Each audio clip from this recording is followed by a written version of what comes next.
Recently on the channel I put up a community poll in regards to the next hero to cover for a beginner's guide. The winner was Ghost Rider with 34%, just behind Ghost Rider we had Psylocke at 29%, so I'll look to cover her in the near future, but for today's video we will of course be looking at Ghost Rider. He's a character that on paper looks to be really strong, but reading the Discord and the Reddit I've seen quite a lot of mixed reports for him, so we'll run over a fair bit in this video to give you an idea of how he plays. So we start off with the overview and the stats, we'll have a look at the abilities, we'll then check out the team bonuses, next up it's the synergies. We'll then have a look at the build options available, that includes the best ISO 8 to using them, and then we'll have a quick look at the alternative costume before we summarise everything we've ran over. So we'll start off with the overview and the stats.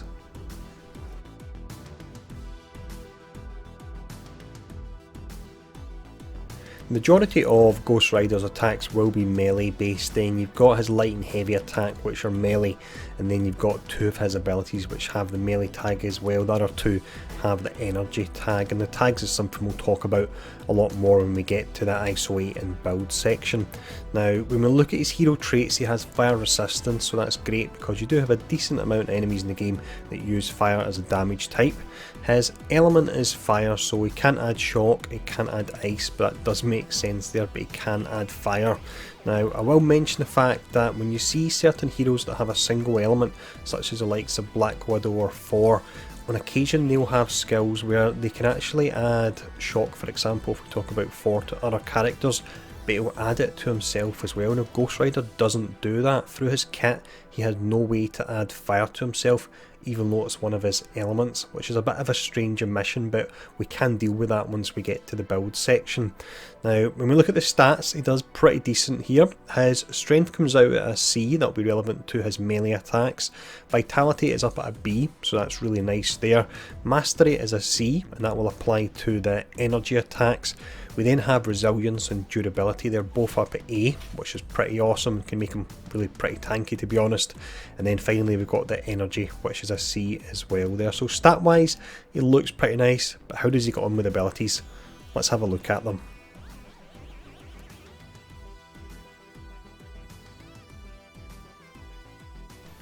First ability we have here is Blazing Skull, which is a pretty iconic Ghost Rider skill where he spews out a long line of flame. Now it does leave him slightly vulnerable to attacks, but due to his high vitality, resilience and durability he shouldn't get into too much trouble. Now you can use this to take out trash, or once you've broken the stagger gauge on a boss and an elite, you can use this to burn their health pool down because the damage rating is up at A on it. Now as we already mentioned earlier on in the video, we can add the fire element to ally attacks, and you can do it with this particular skill, but sadly it doesn't add the fire element to his own attacks.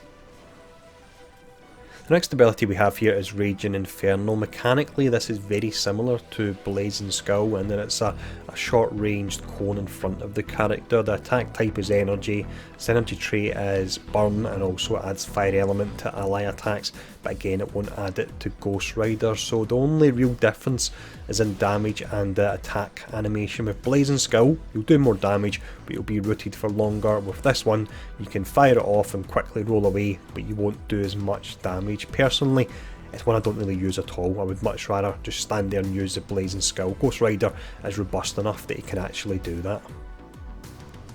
Next ability we have here is Hellfire Chain. Now I would say this is Ghost Rider's best skill, but that's not to say that it's one of the best skills in the game. It's just that Ghost Rider's other skills are actually a little bit underwhelming. So with this here you want to roll in amongst a group of trash. You wouldn't really use it against elites unless you're doing synergy attacks, and you definitely wouldn't use it against bosses, but you roll in amongst a group of trash characters and then you just start spinning this round to take them out here. Now it does have the melee rather than the energy tag like the previous two skills, so you have to bear that in mind when it comes to itemization, but that will be something we'll cover later on in the video.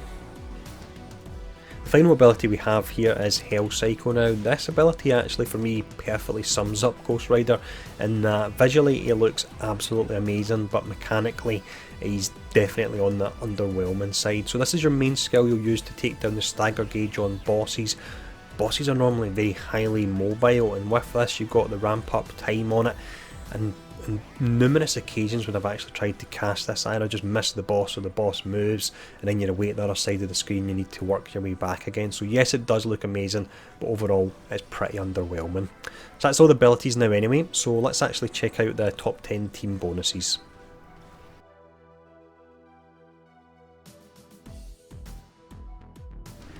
When it comes to team bonuses then, I'm definitely noticing a trend in regards to the top 10 team bonuses for almost all characters.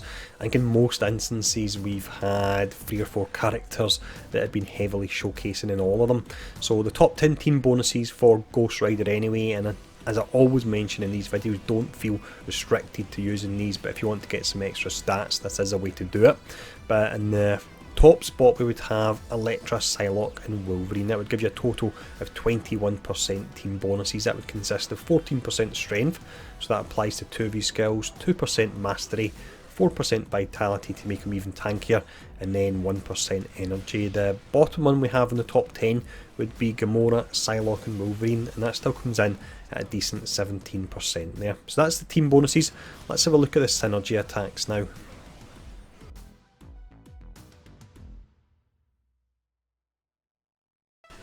With the tags on Ghost Rider's skills, we have 3 different synergy attacks that we can actually prop various attacks from. So you've got Burn, Charge and also Area Assault. Now, Area Assault is tied in with Hellfire Chain, and that's the ability that I said was my favourite one on Ghost Rider, so this is the one I use very often. From this you can get Crash, Reflect, Elemental Barrage and also Ricochet, and Ricochet is an ability that I'm always talking about because it is really nice. Now when we look at the top 5 characters that you can synergise well with, so this is great if you're doing Infinity Trials where you need to get a set amount of damage from synergies. Then you've got Wolverine, Miss Marvel, Luke Cage, Drax and also Crystal as well. In regards to the bottom 5 characters you want to avoid if you're doing an Infinity Trial where you want to have your synergy damage, that would include Doctor Strange, sadly, because I like running the 2 of them together, Deadpool, Spider-Man, Thanos and once again Scarlet Witch is at the bottom of the list there. She really does need a rework. So that's all the synergy attacks. The next section we're going to look at will be the build options and the ice weight you can place on them.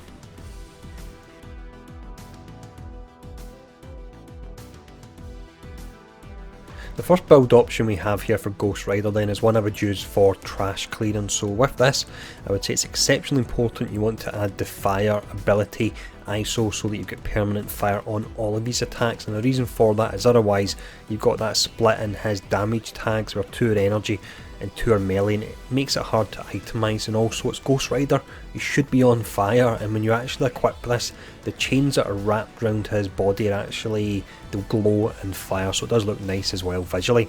So you equip that ISO first. From there you increase the crit hit chance of fire ability attacks, it goes up to 13.1%, and then you increase the damage of fire attacks by a whopping 24.9%. So it's really efficient when you can add an elemental ISO to a character and they can make the most of it. Lastly, what you can add if you don't have the fire elemental ISO is you can just simply go for the purple ISO that would increase the damage done to enemies by 16.5%. Now with Ghost Rider as well, we've also mentioned the fact that he is quite tanky, and he's got the fact that he can apply fire to his allies, so you can actually just use him as a tank stroke buff bot. And what you'll do is you'll let the AI control him, you'll place the increased likelihood of being targeted by 44.5%, and then from there you can put on the damage resistance and also the vitality. So you'll pull aggro, you'll set your characters on fire occasionally, or you'll set their attacks on fire occasionally, and other than that you would just forget about him, and he can look nice doing all these skills and you don't have to worry about the fact that some of them are quite hard to actually use. So that's the build options I would use. Let's have a look at his alternative costume.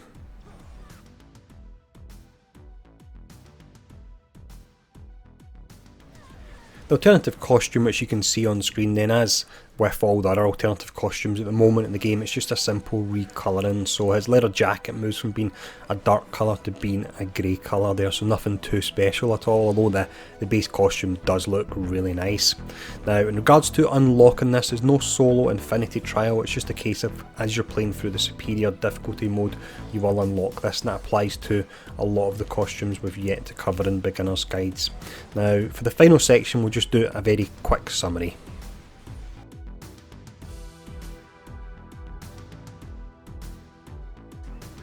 Ghost Rider then is a character that on paper he looks to be really nice. His stats are awesome, he has a ton of synergy attacks, and he can add the fire element, so it all sounds exceptionally strong. But I found personally when I got down to playing him, his skills just felt too clunky. Now I'm not going to run over it too much because I've already talked about it in the abilities section, but he is the first character I've done a beginner's guide on and I've come away a little bit disappointed. Now, saying that, if you are a fan of Ghost Rider, visually he looks absolutely amazing, and apart from the fact he has to use an ISO 8 slot, or he has to waste an ISO 8 slot to add fire to himself, I would say they've got him right. How he looks and how he plays, apart from the clunkiness of his skills, so don't feel put off in any way if you are a Ghost Rider fan. Jump in and have a ton of fun with him, but personally he wasn't for me. Now let me know in the comments below if you're playing Ghost Rider, if you're actually enjoying him, or if you feel similar to I do, and let me know what character you would like to see next for the beginner's guides. And please take the time to hit the like button, the share button, and if you're not subscribed and enjoying the content, feel free to hit that subscribe button as well. And thanks again, and I'll see you all again soon.